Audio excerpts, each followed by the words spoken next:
Hi, welcome to our channel where we share the most intriguing stories.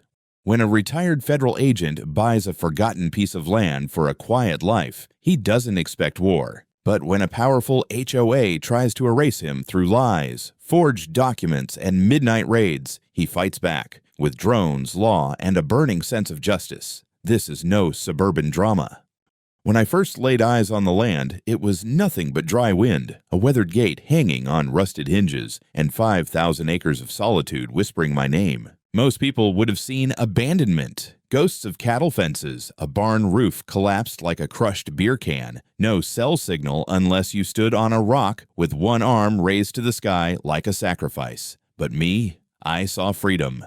Not the kind they sell you with flag bumper stickers and lawn signs, but the real kind. The kind that smells like dry sagebrush, diesel fuel, and a second chance. After 28 years with the U.S. Fish and Wildlife Service, I'd had enough. Enough of meetings about meetings, enough of politics pretending to care about conservation, and definitely enough of strip mall suburbs smothering every square inch of what used to be open range. So I bought this place at a federal land auction for what most folks in the Elk Hollow Preserve spend on landscaping in a year. That's not an exaggeration. Their HOA dues alone could fund a small-town library. Mine, zero.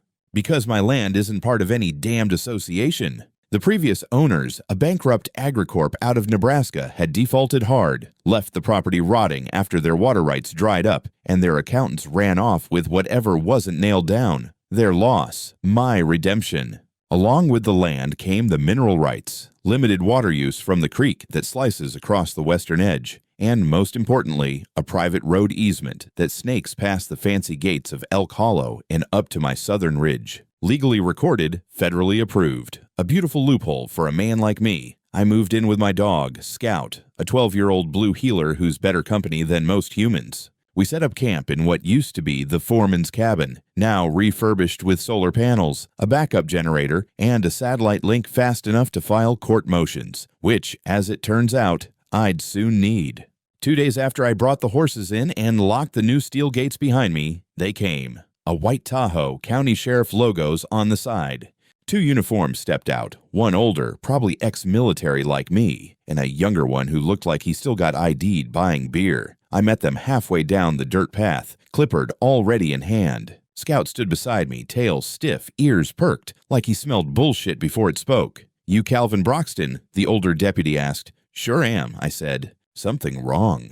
"We received a report of potential unlawful occupation of private land," he said, "and unpermitted construction." I stared at them, then let out the kind of laugh that doesn't reach your eyes. "Let me guess," I said. "Came from the HOA next door?" They didn't answer. Instead, the younger one glanced at his partner like maybe this wasn't going to be as straightforward as their dispatch report suggested. I held up a folder. "Gentlemen, this is the deed, stamped by the federal auction house. Here's the land use map from the Department of the Interior. And here," I flipped to the page like a magician with a deadly card trick, "is the county zoning declaration from 2003, which clearly shows that this parcel is not, and never has been, under HOA jurisdiction." They studied the documents for a while, flipping through like they were hoping to find a gotcha clause hiding in the margins. But there wasn't one. I made damn sure of that before I ever put in a bid. "Looks legitimate," the older one finally said, turning to his partner. "No active warrants, no pending code violations from the county." The younger guy nodded, clearly disappointed. "Guess that's it then." Or so I thought. As they turned to leave, the older deputy hesitated. He reached into his jacket and pulled out a folded piece of paper. "This was handed to us by a Ms. Heidi Tronger," he said, "president of the Elk Hollow HOA. She asked us to deliver it." I opened it. A single sentence, typed, underlined. "The Elk Hollow HOA will consider all unapproved activity within visual proximity to our boundary as a breach of community code, subject to legal action." Below it, a signature in looping, overly confident, cursive, "Heidi Tronger, HOA president." I laughed again, this time louder. "Community code doesn't apply outside the community," I said. "Just doing our job," the deputy said with a shrug. They left. tires kicking up dust, and I stood there, paper in hand, watching the cloud settle. Scout looked up at me. "Looks like they don't teach land law at the HOA orientation," I muttered. He wagged his tail once and pissed on the nearest cactus like he had the final word. I burned the letter in the fire pit that night. I figured if that was their opening move, they were either bluffing or incredibly dumb. Either way, I didn't realize then how far they'd be willing to go. But I would. Soon. A few days passed after the sheriff's visit, and for a moment, I let myself believe that might have been the end of it. I kept working, dug the trench for the new water line, reinforced the corral, mounted trail cameras along the ridge. The weather held clear, crisp mornings and brutal midday sun, but nothing I wasn't used to. Scout chased field mice, slept in the shade, and stayed smarter than most politicians I've met. Then I found the barricade. It was early, just after dawn. I was taking the northern route to haul in some lumber from a supplier out of Torrington. That road, an old gravel access path cut through the edge of a federal easement, ran past the Elk Hollow development's backside and twisted down into the northern mouth of my property. It had been open and unused for years, legal, documented, and surveyed twice over, except now it was blocked. Two concrete Jersey barriers sat squarely across the road with bright orange cones and a sparkling new sign bolted between them. It read, "Private Road. Property of Elk Hollow Preserve, HOA. No through access." I stared at it, sipping coffee from my thermos, half expecting a prank camera crew to pop out of the bushes. But no, this was real. Someone had gone through the effort of hauling concrete onto federal easement land and declaring it theirs. I turned the truck around and took the long route home, added 45 minutes to my drive, and left me with a bad taste that not even coffee could wash out. Back at the cabin, I sat at my desk and opened the land records database for Goshen County. That road wasn't supposed to belong to anyone. It had been listed under BLM administration since the Eisenhower era. I found the parcel ID, opened the latest recorded files, and there it was, freshly updated less than 72 hours ago. A temporary custodial management agreement listing Elk Hollow HOA as a designated steward of Parcel 33 pending county review. It had a signature from a deputy clerk I'd never heard of. And worse, a digital sign-off from the former county surveyor, a guy named Randall Hobbs, who had left office and left the country back in April. The signature block said it was authorized last week. Dead men, or expatriated ones, don't usually sign zoning paperwork. That's when my gut twisted. I didn't panic. I took screenshots, lots of them. Then I printed everything, highlighted inconsistencies, and added it to the growing HOA Insanity folder that now had its own filing drawer.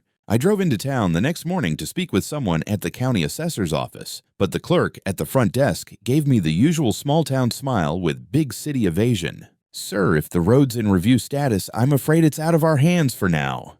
"And who submitted the review request?" I asked. "I'm not authorized to release that." "Well," I said, pulling out a copy of my deed, "you'll want to authorize someone because unless your office just turned over federal infrastructure to a homeowners association, we've got a problem." That got her to flinch, but not enough to be useful. I left my number, asked for a supervisor, and walked out. 2 hours later, I got a call, not from the assessor's office, but from the Elk Hollow HOA general line. I didn't pick up. They left a voicemail. "Hello, Mr. Broxton, this is Gabriel with the Elk Hollow Preserve Administration Office. We understand there's been some confusion about road access near your northern entrance. As a courtesy to the safety and aesthetics of our residents, we've temporarily closed that segment for maintenance. Please contact our legal liaison if you have questions. Thank you." Maintenance on federal land they don't own. Scout was chewing a deer antler by the fireplace as I replayed the message, louder this time. He didn't look impressed. Neither was I. By that evening, someone had also erected trail cameras on trees near the closed road. Not mine. Mine are camouflaged and motion-triggered. These were obvious, mounted with metal clamps and aimed squarely at my access gate. I walked up to one and stared at it long enough to feel the whir of its lens adjust. I gave it a nice long middle finger and walked away. The next day, a delivery truck got stuck trying to reach my barn via the long route, nearly slid off the path near the creek crossing. The driver cussed me out like it was my fault for living where no HOA could leash a man. I didn't blame him. I filed a formal complaint with the Bureau of Land Management, referencing the illegal obstruction of a public access route. Then I followed up with the Wyoming Department of Transportation and requested the maintenance records for parcel 33. Spoiler, there were none. And still, that road remained blocked. It wasn't about safety, and it sure as hell wasn't about aesthetics. It was about pressure, isolation, suburban warfare by passive-aggressive infrastructure. They didn't want me there. But I was. And I wasn't going anywhere. It was 10 days after the barricade went up that I found the envelope wedged in my gate. No postage, no return address, just a name printed on the front in thin black ink, Mr. Broxton. Inside, a formal-looking court notice stamped with the seal of the Goshen County Superior Court. At first, I assumed it was a follow-up to my complaint about the road. Maybe some bureaucrat was finally getting their act together. Then I read the subject line, "Petition for reversal of private land title and immediate cease of unauthorized development." I laughed, out loud, alone. Just this dry, bitter chuckle like my lungs were made of sawdust. Scout tilted his head at me from under the porch like he couldn't tell if I was losing it or just choking on my coffee. They were suing me. The document, about 20 pages long, claimed that my land had been erroneously released into private ownership due to a clerical oversight, and that the property was historically designated as part of a protected ecological buffer zone adjacent to the Elk Hollow Preserve. The plaintiff, not the county, not the state, not even a federal agency, Elk Hollow Preserve, HOA. They were alleging that my deed was invalid, that my cabin and the new fencing constituted illegal development, and that any further activity would result in both civil penalties and environmental sanctions. Buried deep in the attachment section was an Exhibit B, a digitally signed statement from the county's former surveyor, Randall Hobbs, confirming the zoning error and supporting the HOA's claim. Except Hobbs left the damn country 6 months ago. I know that because I checked his LinkedIn the day they blocked the road. He's in Portugal running a kayak tour company. So, either he had started moonlighting as a remote zoning analyst, or someone had forged a digital signature to support a land grab. But that wasn't all. Later that same afternoon, I received a certified letter from the Wyoming Department of Environmental Protection, marked Urgent Enforcement Notice. It accused me of violating state environmental policy by allegedly engaging in unauthorized deforestation on conservation-adjacent land, and advised that all development, including fencing, plumbing, and road grading, must immediately cease pending investigation. Attached to that letter, a formal complaint filed using my name, my parcel number, and, get this, my own email address. I never sent it. They'd spoofed me, filed a complaint from a dummy account pretending I was reporting myself. The DEP notice didn't shut me down completely, but it locked me into a holding pattern. Any material deliveries were frozen. My construction supply vendor backed out. My solar battery shipment got delayed pending site clearance. Even the local garbage service suddenly claimed they couldn't access the property anymore due to permit issues. It was death by paperwork. Slow suffocation under the weight of artificial red tape. I spent that week bouncing between legal hotlines, clerks, and county records like a goddamn pinball. My internet, sketchy as it was, became my lifeline. I downloaded every land record, permit, regulation, and case precedent I could find. I printed them out, highlighted them until my fingers cramped, and started assembling a paper wall of truth, knowing damn well I'd be throwing it at a system designed to ignore people like me. And if all that wasn't enough, someone started posting anonymous flyers around town, on the gas station bulletin board, in the library, even taped to a post outside the feed store. Bright red letters. Unauthorized development near Elk Hollow, environmental threat or squatter problem. They didn't use my name, but they didn't need to. The town's not that big. People started looking sideways at me. Someone even pulled their business when I tried to order feed. Said they didn't want trouble from the HOA. That's when it hit me. They weren't trying to win in court. They were trying to wear me down, isolate me, make me radioactive. And it was working. I didn't sleep much that week. Kept waking up in the middle of the night with that feeling, like you left the gate open and something slipped in. Scout would lift his head, ears twitching, then settle again. I envied him.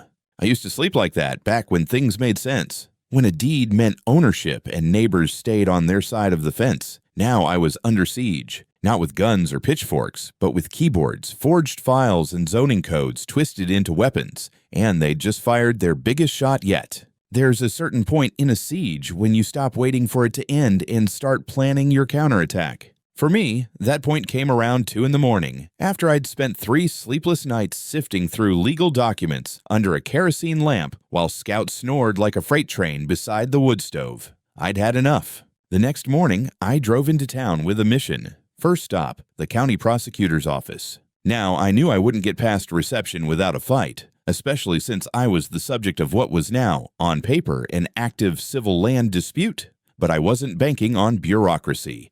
I was banking on a name, James Lowry. We'd worked together almost a decade ago, back when I was still with Fish and Wildlife. I'd helped him build a federal case against a fracking outfit that was poisoning elk migration routes with illegal waste pits. We weren't exactly drinking buddies, but we respected each other, and more importantly, we owed each other. The receptionist looked skeptical as hell when I asked for him.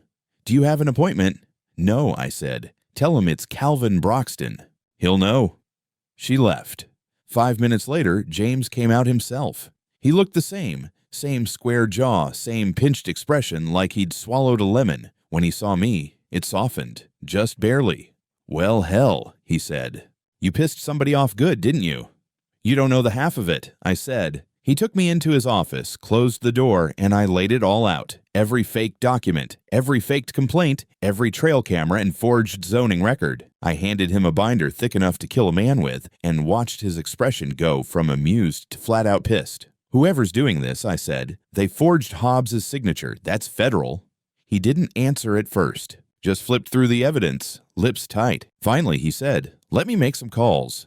2 hours later, I was sitting in a side office with his IT forensics guy, a wiry little tech named Marcus, who looked like he hadn't seen sunlight since Clinton's first term. I gave him the PDFs I downloaded from the assessor's site, along with screenshots and file metadata. Within 20 minutes, he'd found traces of edit logs, timestamps that didn't match the county system, IP addresses logged to an external server, elkpreservehub.net. "Holy shit," Marcus said, squinting at the screen. "This wasn't done through the county. These entries were injected through a mirror server. Somebody spoofed access and pushed them in as admin-level overrides. That's advanced." "How advanced?" I asked. "Government contractor level. Or a private firm with deep access." James came back in, listened to the summary, and said 3 words I'd been dying to hear. "That's criminal fraud." That night, I drove home with more than just suspicion. I had proof. And I wasn't alone anymore. The next few days were a blur. James opened an internal inquiry with the county registrar and reached out to a contact in the state's attorney general office. Marcus kept digging, tracing IP routes, flagging metadata anomalies, building a forensic chain of custody. Meanwhile, I started preparing for war on another front.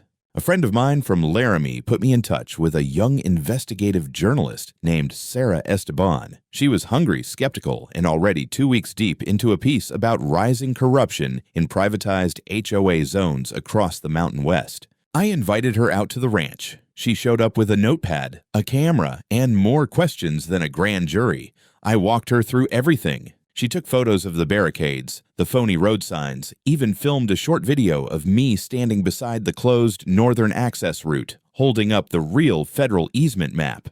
"I've seen HOA overreach," she said. "But this is straight-up land laundering."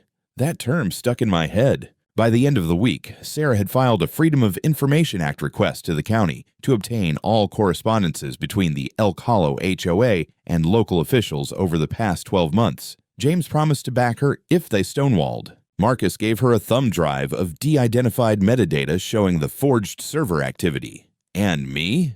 I started sleeping again. Not well, but better. Still with one eye open, but with both hands building the defense. Scout seemed to feel the shift too. He stuck closer to the gate now, pacing like a soldier on patrol. I rechecked the camera system, recharged the drones, and installed motion sensors at every access point, because deep down, I knew something was coming. And this time, it wouldn't be through paperwork. The first clue came from Scout. It was nearly 1 in the morning, cold enough to frost the window glass, and I was halfway through marking up a zoning map when he started growling low in his throat.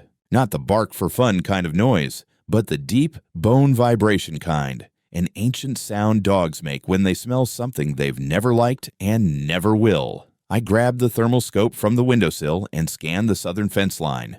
Movement. 4 figures, slow and deliberate, creeping along the outer edge of the property, where the trail splits near the old cattle pen. I adjusted the focus. Each one carried what looked like flashlights or headlamps, maybe a tool belt. One had something bulkier, bolt cutters maybe. They weren't stumbling around like kids. This was methodical, coordinated. I toggled the floodlights. The field lit up like a stadium. The figures froze. Then one stepped forward and raised a megaphone.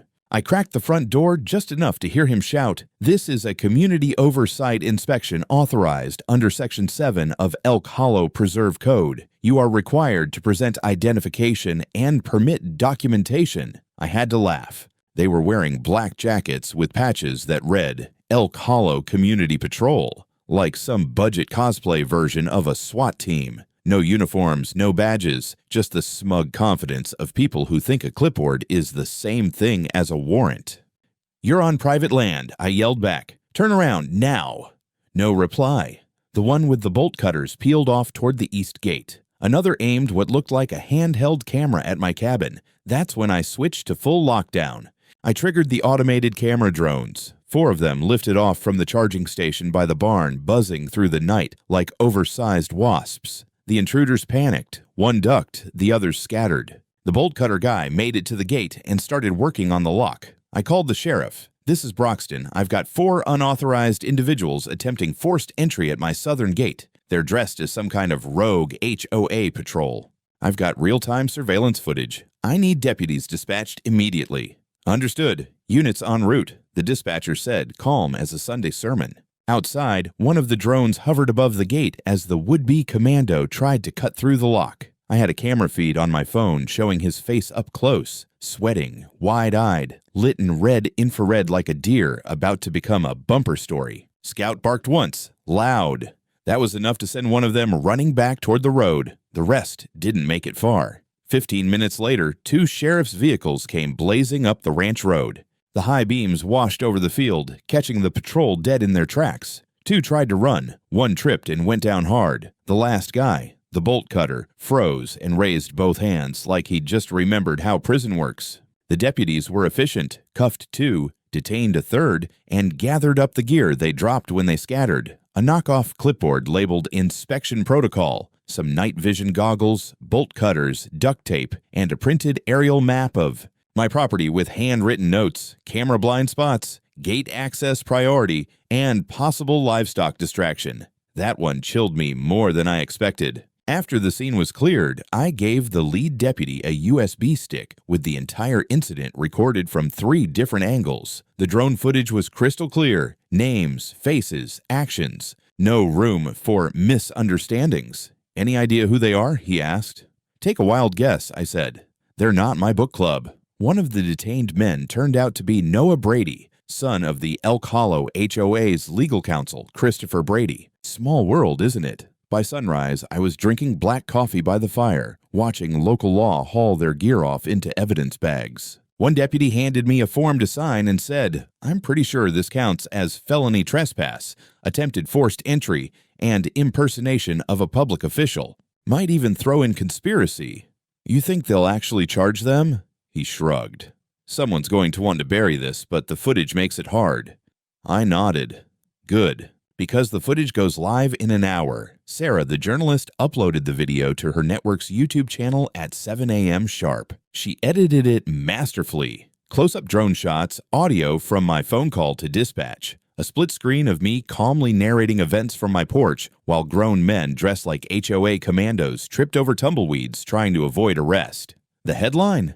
When HOAs go militia, Elk Hollow caught in illegal midnight raid on neighboring ranch. The video blew up. By noon, I had offers from 3 national outlets and a podcast invitation from someone named Liberty Dan. People across the country were leaving comments like, "This is why I moved to Alaska," and "Who let the Stepford Wives start a private army?" But I wasn't laughing. This wasn't theater. This was escalation. And someone somewhere in that glass and copper HOA clubhouse was losing control of the narrative. Desperate people do stupid things. and I had a feeling the stupidest was still coming. I thought the raid would be their peak stupidity. Turns out it was just the mask slipping. Within 24 hours of the video going live, the Elk Hollow HOA spiraled from smug silence into full-blown chaos. Their website went offline. Their official email bounced back with a vague, underscheduled maintenance error. And their spokesperson, a guy named Jeremy, who once tried to fine a homeowner for planting non-native geraniums, posted a shaky statement on Nextdoor claiming that the Community Oversight Patrol was not a sanctioned activity. Sure, Jeremy. They just happened to wear matching jackets with the HOA logo and carry official HOA documents by accident. Maybe they picked them up at a garage sale. Sarah's video passed 300,000 views in under 2 days. The footage of the bolt cutter guy panicking under drone lights became a meme before I'd even finished refilling my propane tank. Local papers picked it up, then regional ones. Headlines started using words like vigilante HOA and zoning fraud ring. And that was before the real bombshells dropped. James, the county prosecutor, called me that Friday morning. His tone had changed. Calmer, but harder, like steel that had finally cooled enough to hold an edge. We got the warrant. The sheriff's office raided the Elk Hollow HOA main office that afternoon. I wasn't there for it. I didn't need to be. But from what James told me later, it was a scene straight out of a legal drama. Dozens of files seized. Servers boxed up, laptops, routers, even a fireproof safe pried open and emptied. The HOA president, Heidi Tronger, arrived mid-search in a pearl white Lexus and tried to claim the warrant was an overreach. According to witnesses, she was politely escorted off the premises when she refused to unlock her phone. A day later, I was called into the prosecutor's office to review evidence. James laid out the results like a blackjack dealer ready to end the game. First up, internal emails between Heidi and the HOA board. Not just the board minutes, they had drafts of strategy memos titled Phase 2, Pressure Response Tactics, and Narrative Reclaim Protocol. Sounded less like a homeowners group and more like a Cold War think tank. They talked openly about removing KB by any legal means or credible emergency, referenced the use of police contacts, and even floated the idea of leveraging fire code violations to get a temporary evacuation order. But the worst, the digital forensics. Marcus had traced the document forgeries, the fake zoning adjustments, the DEP complaint, and the custodial stewardship road filing to a specific device.